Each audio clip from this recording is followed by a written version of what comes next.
focus on hitting your goals in every area of your business. Remember, the universe rewards the bold. A leader has to take the risks.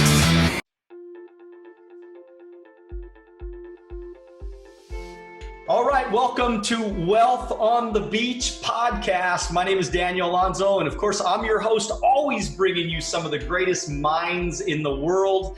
We're talking business, we're talking money, we're talking social media today, by the way, and we are talking about how you can create more massive passive residual income to give you the life that you always dreamt about having. Today, our guest, her name is Marley Jaxx. She's an entrepreneur and CEO of the renowned and rapidly growing video marketing agency known as Jaxx Productions.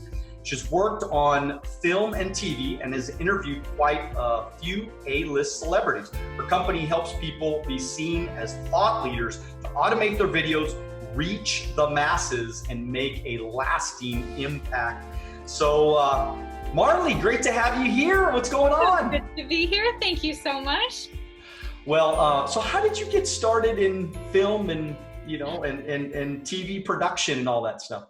Well, I was actually, it was actually radio, and I did with the radio station. There were some things with, the sister television station. So it was more radio that I was in.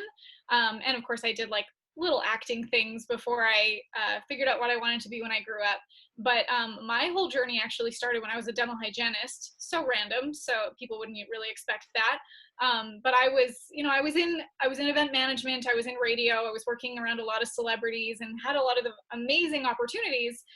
But I also found, the hustle of it. I'm a pretty sensitive human being, and there's some egos in that industry. So I took a break for a while and went back to my starting career as a dental hygienist. And it was during that time that when you're a dental hygienist, it's a one-way conversation. Your hands are in their mouth, so you can't really do very much. So that's how I learned how to be a storyteller, which is kind of a funny way of putting it together. And I started doing social media on the side. And then from there, it grew into me creating my own content, creating videos for myself, then creating videos for my clients. And long story long, we are where we are today. That's fantastic.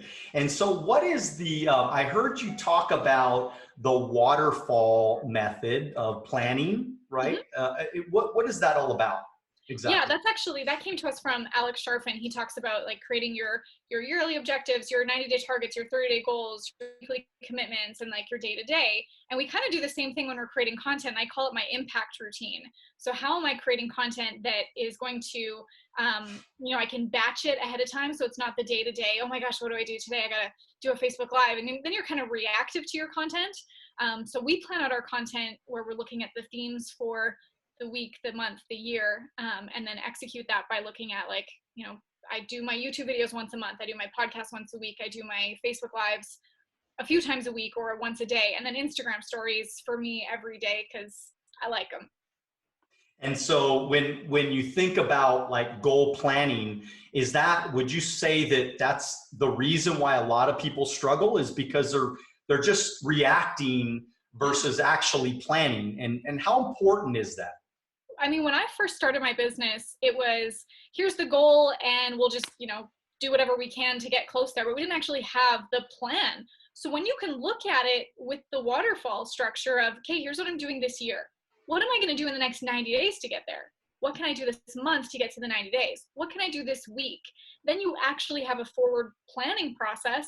And then also everyone on your team, no matter how big your team is, I started this when it was like me and my brother, me and an assistant, and like it was with a small team. And then as the team grows, when you have the structure in place, everyone knows the goal, everyone knows the direction that they're going, so we can go there together instead of, again, just like puttering around my to-do list. Yeah, I always talk about it's like winging it. You just get up and you're like, okay, what am I going to do today versus actually having a plan. A little thing that I like to teach people too is before you go to bed at night, make sure that you write down everything that you're going to do the next day, or at least review your plans for the next day, because then that way you got a full, 6, 7, 8 hours of your subconscious thinking about those thoughts and ultimately, I think you'll have some better execution the next day. And what's Clickfunnels, and how involved are you in Clickfunnels? So ClickFunnels is a software. However, it is a culture. We call it as a joke that it's like the community around this software is unlike anything I have ever seen. And a lot of that is because of the connections, the people involved, the leaders, the people have a lot of the company culture is just so incredible how they, it's a software, but they're also teaching their members how to use it, how to make millions of dollars by implementing the software, and all the, the knowledge you need to know around that, to like, how do you create an irresistible offer? How do you sell that? How do you fulfill and build a movement around your business, not just an exchange and a transaction? So I started using ClickFunnels in 2018 was the first time I went to, they have an event every year called Funnel Hacking Live. And for anyone who has ever been to Funnel Hacking Live, they know that this is like the Oscars of marketing. Like, people that go there, it's like a rock show. It's not just a conference. Like, you go there and it's the production, the stars on the stage, the content you're getting. It's just unreal. And so how did ClickFunnels help you, like, specifically? Like, what did it do for you? The first time I went to Funnel Hacking Live, I sat in the audience. One of my best friends was speaking, so that's why I went. And this was when I was still part-time social media manager and part-time dental hygienist. And I saw all these people cross the stage. There's this 2 Comma Club award presentation that they do. And 2 Comma Club means your business has made $1 million. You've hit 2 commas in revenue. And so I see all these people crossing the stage and getting their 2 Comma Club award. And they are regular, everyday people like me. And I had this, for me to think, I thought the goal at that time was 6 figures. Imagine if I could make $100,000 in a year as a dental hygienist and doing this little side gig as a social media manager. And then I see these people that are making millions of dollars and within a short time period. And it just gave me that belief and raised the ceiling for me to think I can do that too. And then I started using ClickFunnels shortly after. So that was 2018. At the end of 2019, I earned my 2 Comma Club award. Wow. And so what were you selling? Like, what was your product that you were selling to be able to do that? So we provide video marketing services for people, and we also teach. So we have a funnel where people would come in and they would apply to work with us, and we would either sell them into the service or the coaching program. And that was the main product and service that you marketed. Awesome. Yep. And have you expanded to other products and services now? Yeah, so now we've built out, it's called a value ladder. It's like every step of value and service that you can provide. And we have courses, we have coaching programs, we have services at all different price points now. So it's really, and I believe that it's all because of what I've learned from Russell Brunson, from this ClickFunnels community, to show me how I can take a product, a service, expand it at different levels and push it out to the masses. Well, you've been incredibly successful and had so much fun doing it. Let's kind of go back into maybe just your younger years. Mm-hmm. Where did you grow up? What was your life like? What did your parents do? Want to know a little bit about your backstory. I grew up in Canada, in Edmonton, Alberta. Very Canadian. My parents own a hockey league, so that's kind of fun. Wow. Yeah, they have when I was growing up, they had jobs doing computer systems analyst, but they always owned a hockey league too. And it was funny, as I was growing up, when I got to college age, I went to my first college party, and someone heard my last name and they go, "Are you related to," and they said my dad's name. And I was like, "Yeah." And they go, "Oh my God, he's legendary." I had no idea that my dad was like a local celebrity because of the hockey league. So that was also kind of interesting to realize, oh, my dad's a big deal, and I had no idea.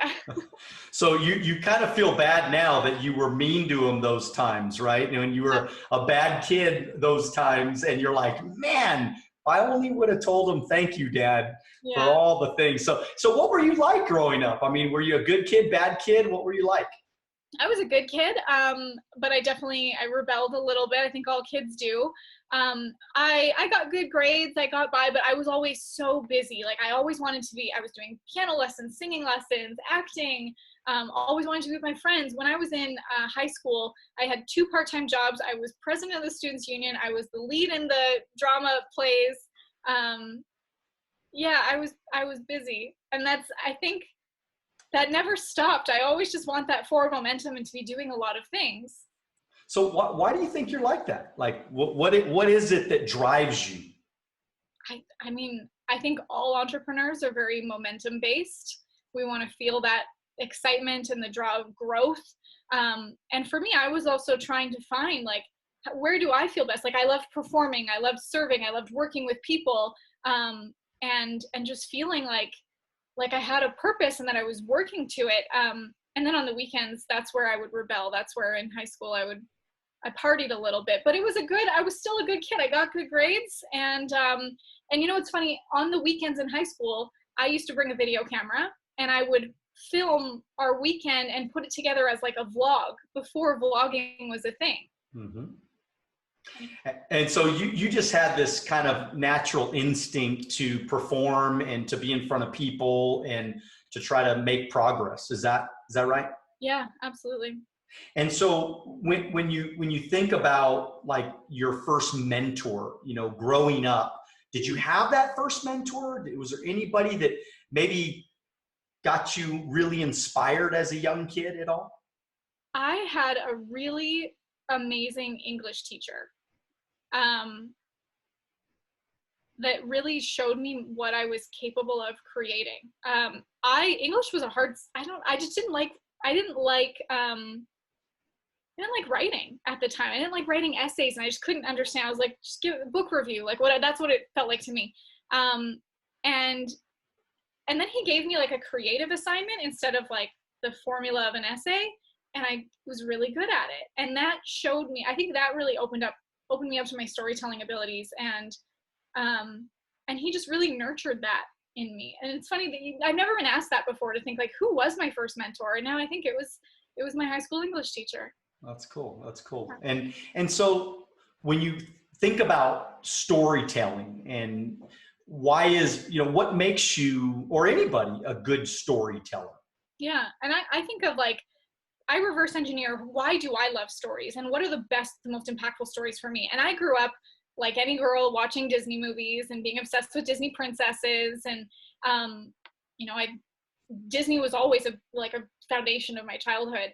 And even any movie you watch now, why do we love these characters so much? And why are we so like, we're on the edge of our seats and we're just thrilled at every moment, and we go through all the emotions, the ups and downs, the roller coasters, and we're just like, we're crying when they are, and we're thrilled when we're in love with the characters they're in love with. And I think the reason why is because we get to go along the journey, and when we see them hit rock bottom and when we see them overcome those obstacles, we cheer louder when they win because we saw what they had to go through. So at the end of the movie, when they like win the race or get the job or get the dream girl of their, you know, the girl of their dreams, we cheer louder because we felt what their pain when they hit rock bottom, and we were rooting for them as they made their way back up. And so I look at that with my storytelling for my content or for my clients is like, what's the plot twist? What's the obstacle they face that people can relate to no matter what? Earlier this year, I actually announced in January that my marriage ended, and it was a very vulnerable thing for me to share. And it was right before I spoke on stage at Funnel Hacking Live in front of 5,000 people. I changed my name 3 weeks before, changed all my branding, had to come out with this big, you know, the big announcement. And I didn't know what the future meant after that. Would people look at me and go, she doesn't have her life together, why should I listen to her? Or would they see it as she was vulnerable and real and I can relate to that? And I was cautious of it. I didn't want to be a story of divorce. I didn't want to be Marley the divorced girl.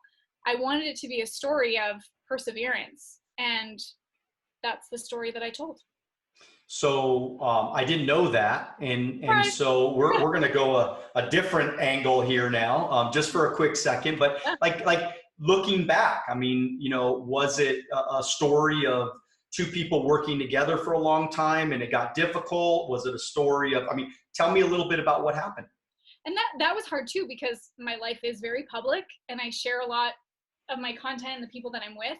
And then when our relationship ended, he was gone from it. So people started to question, because they're like, where is this person? And I'd even shown things in my house that things were moving and whatever.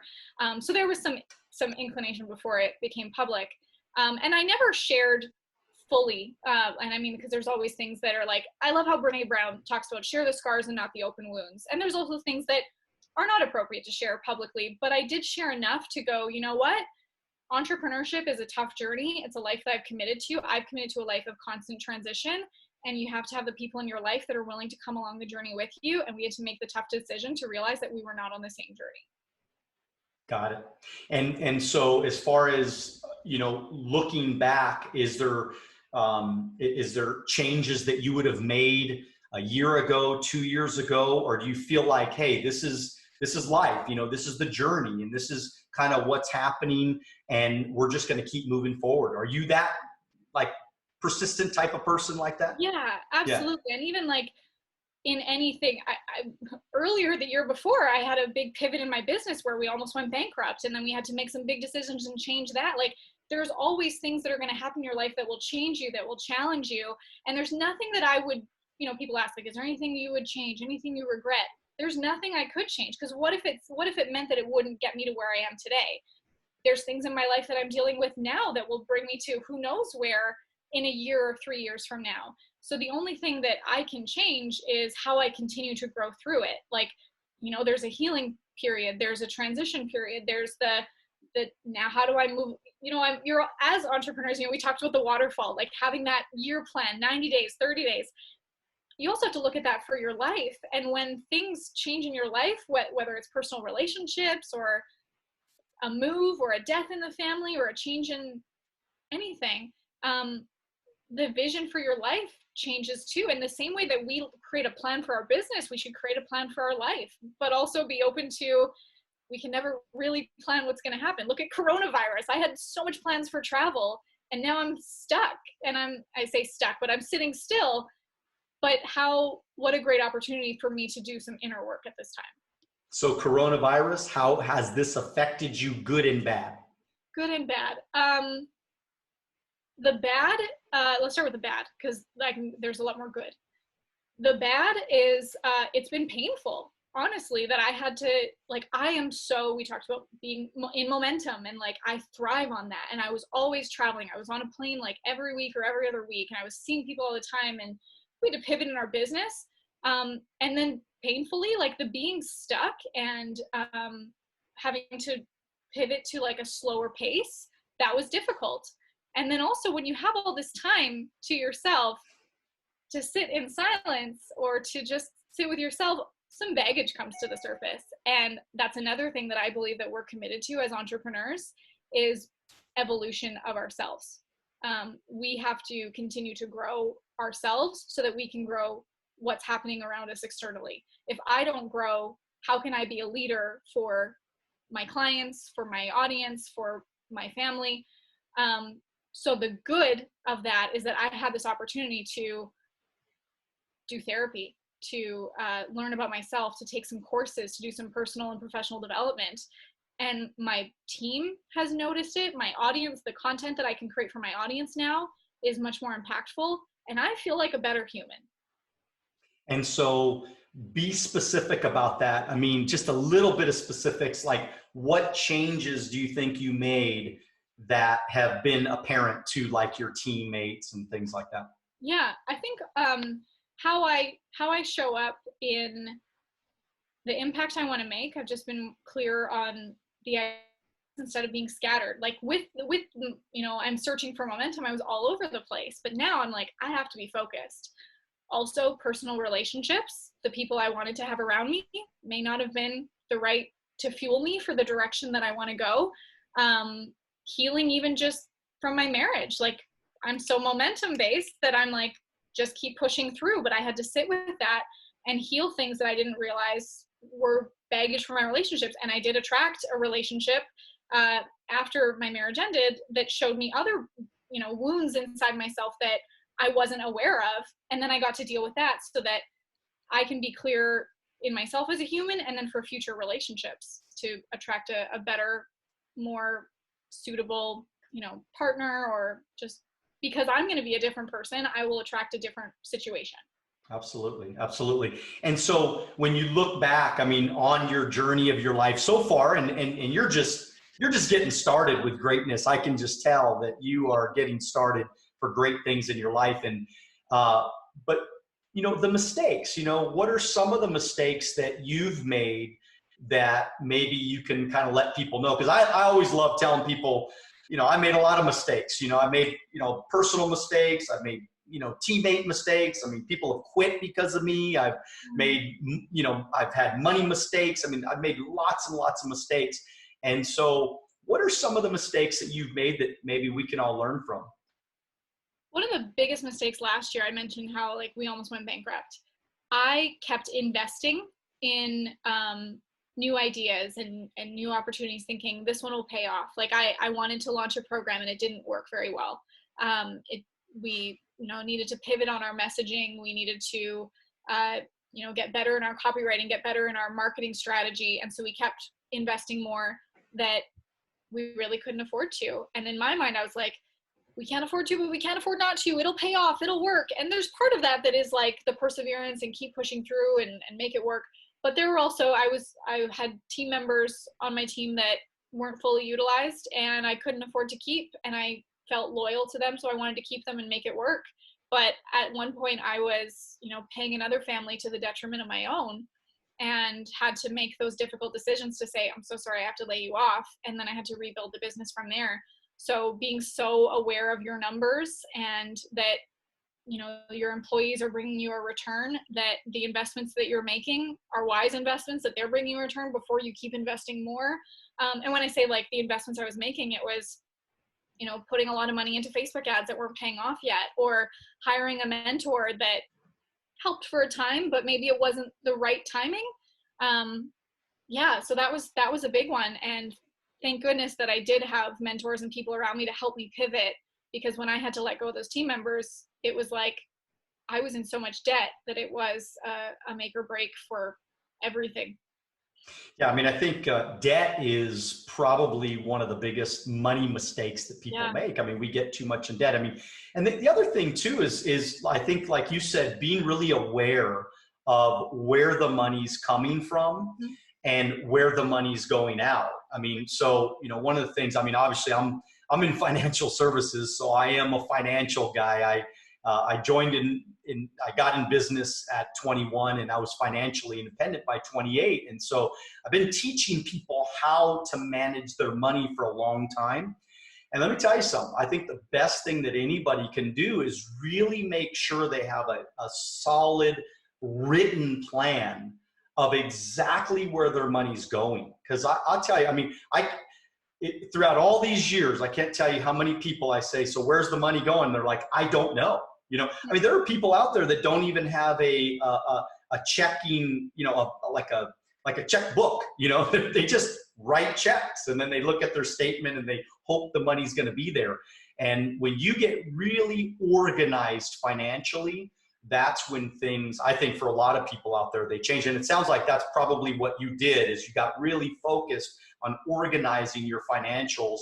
And that is what made a big difference for you to make your come around. And there's no question about it, right? Making more money is a great answer to a lot of challenges, right? Let's go make more money, So how do we make more money? Tell us how, if you were to give me advice on, hey, Daniel, I'm going to teach you how to make more money. I have a financial services business. We recruit people. I offer financial services and things like that. So how could somebody like me make more money? How do I increase my income? One of the first things that I do when I work with clients is I look at their business model, and we talked about the value ladder. So what are the different steps in value that people can take with you from lowest to highest in price point? So for us, we have our business models. We have a do-it-yourself courses, done with you, coaching and training, and then done for you services. And so at different price points, we can go anywhere from $20 to $100,000 and all the steps in between. So when I start working with a client, I look at what is their value ladder and how are they providing these services to people. How are they marketing these services to people?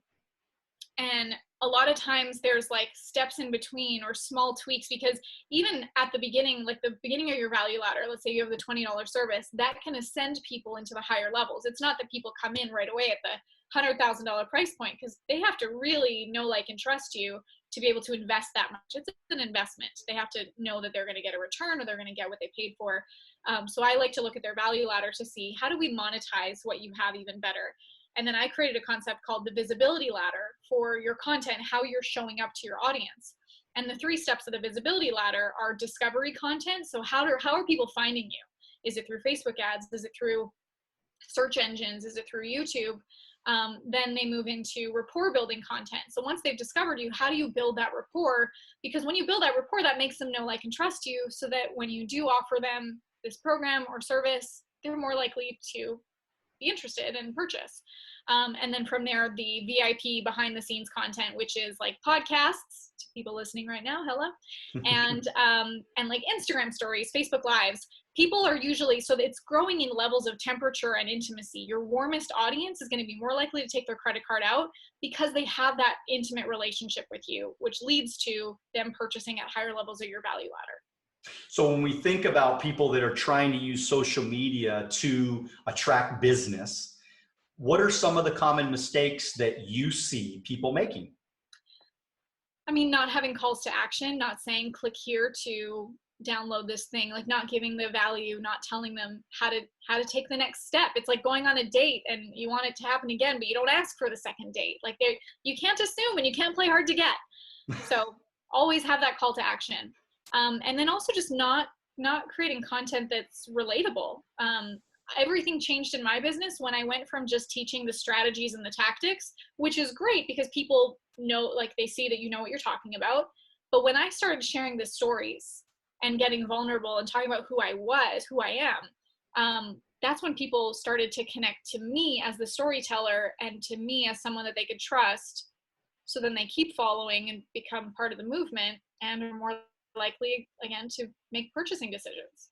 And do you think it's people are just afraid of what other people think about them? Is that why people are so afraid to be vulnerable and to get on camera and just say, because I tell people all the time, just get on your Instagram story, just have a conversation. It's a 1-minute conversation cut up into 4 pieces, and just have a conversation. And, if people like you, they like you. If they don't like you, they don't like you. If you're being honest and you're being authentic, there's got to be a percentage of the world that thinks like you and wants to jump on your bandwagon. Does that make sense? Absolutely. And yes, there are people that will like you and there are people that won't, but don't make business decisions for the people that aren't meant for you. So yeah, when I, got vulnerable and shared what was going on in my business and shared what was going on in my marriage, and that it was like, I made that decision and I made that content because the audience that has been following me for so long, I want to continue that relationship and show them, what's going on. And here's the next leg of the journey that we're going to go on together. And it actually attracted a big audience to me just because of the vulnerability. So when you are vulnerable and you share the stories and connect the dots for your audience, they're more willing to join that movement and come with you because you're creating content that appeals to them and makes it relatable. There's when the coronavirus first came to be and people were quarantined in their homes, there's a lot of celebrities that were doing like cooking shows from their $1 million kitchens, and I'm just like you, I'm quarantining, in your luxury mansion that you still have a butler still helping you out every day.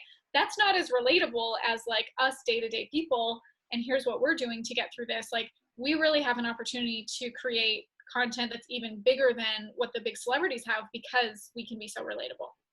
And so working from home, is it hard? Is it hard working from home? Or do you love working from home? I mean, I love working from home, but I would love to have space where I'm around people too. Right. I have a team that we're all virtual and we get on Zoom calls throughout the day. So I don't feel like I'm alone, but it's, I'm alone in the house. Yeah. And I mean, but like, is it like to stay organized and to make sure you stay focused and do you have a certain schedule that you work every single day? Do you shut off at a certain time? Like, how does that work for you? I definitely have a schedule. And like you said, it's planned out ahead of time so that there's no, I'm not puttering around my to-do list. I know what's the priority. What am I moving into? I don't necessarily shut off at a certain time. I do have times where it's like non-negotiable. Okay, this is, go to the gym. I don't go to the gym. I have a gym in the garage. But you go to the garage, so that's good. Garage, okay, good. And then getting together over Zoom, or now things are starting to open up. So we have some friends that I see sometimes. So, I have time. I've scheduled in balance, but as an entrepreneur, I also have the opportunity to work and play when I want. So sometimes that means I'll play later in the evening and take the morning. That's it. I think that people don't realize that you really have to stay focused. I mean, when you're working at home, there's a lot of things, you got to have a space, you got to have your own space in your house where you can go to get that job, whatever that job is to get done. Yeah. And for me, I like open spaces. So I'll go in my dining room and I do my Zoom calls from my dining room. I do any appointments from my dining room. And so if I do a podcast, I'm in the office here and do my podcast. But there's got to be a specific place. And then I think people need to get dressed up.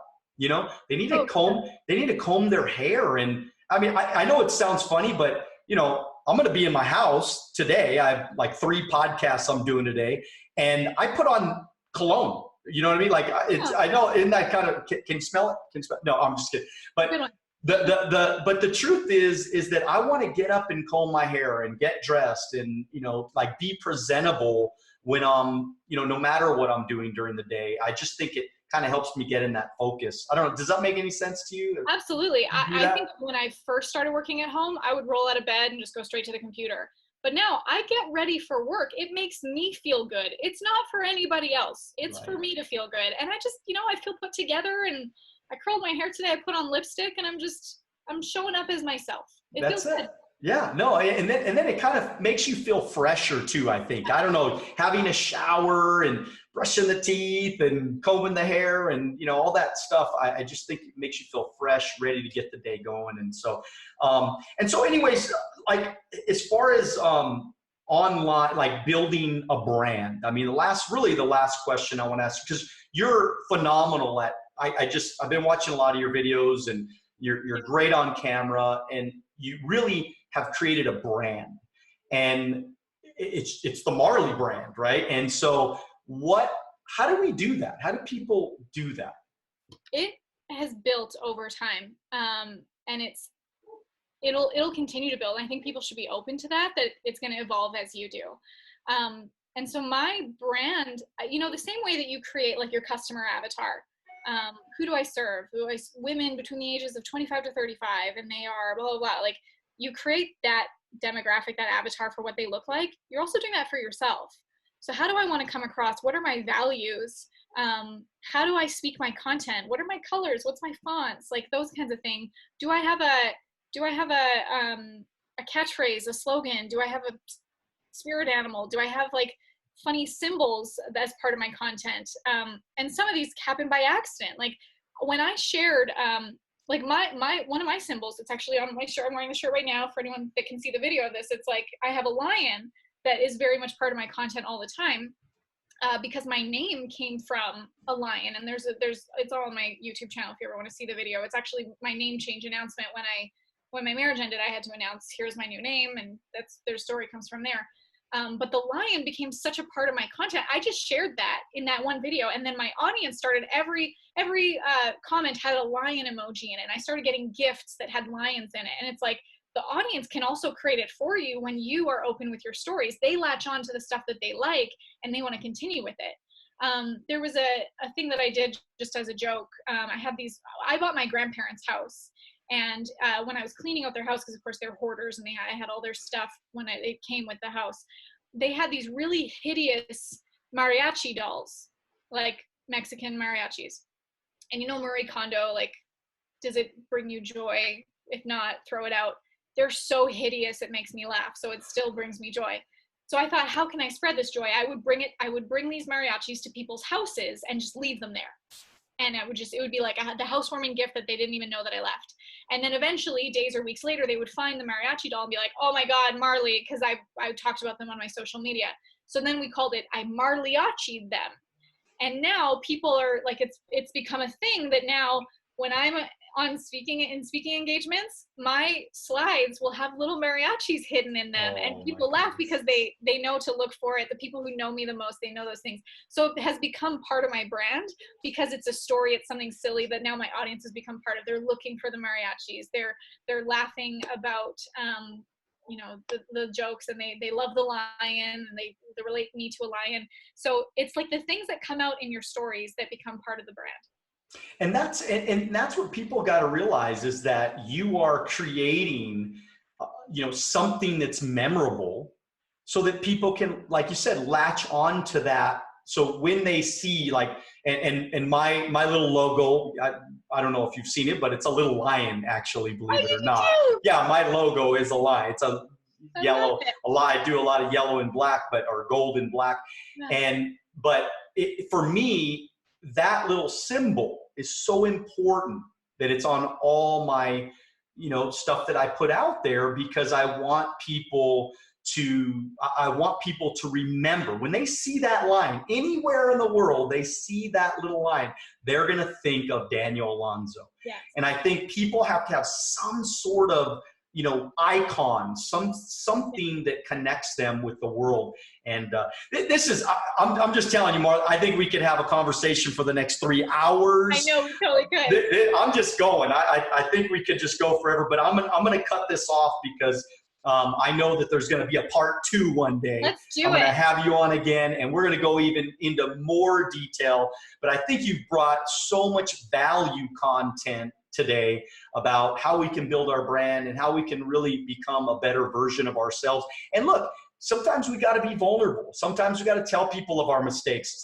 Sometimes we have to, show people what we look like when we get out of bed. You know what I mean? There's nothing wrong with just being vulnerable and letting people know how you feel, and to not allow the people that don't like you to dictate your business decisions. So you've brought in some awesome content today. And I know that you are on YouTube, tons of big audience on YouTube, tons of views on YouTube, Instagram, kick butt on Instagram. I know you're on TikTok and of course Facebook. So where else can we reach you, and how do we get a hold of you? And because there's a lot of people that are saying, I want to do business with her. So how do we do that?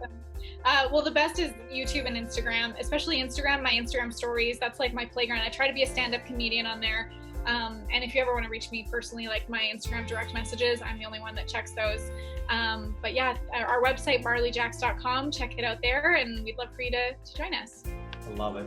Well, Marley, you are awesome. I appreciate your time. I wish you all the best in the world. If you're ever out in California, come say hi, and we wish you the best. So, hey, as always, everybody go follow Marley Jaxx and become her client one day, and push her up and help her grow her brand and her vision. That's how it all comes around eventually. So, but thank you guys for listening today. Make sure you dream bigger than ever, but also get after it and do it now. God bless you. We'll see you at the top.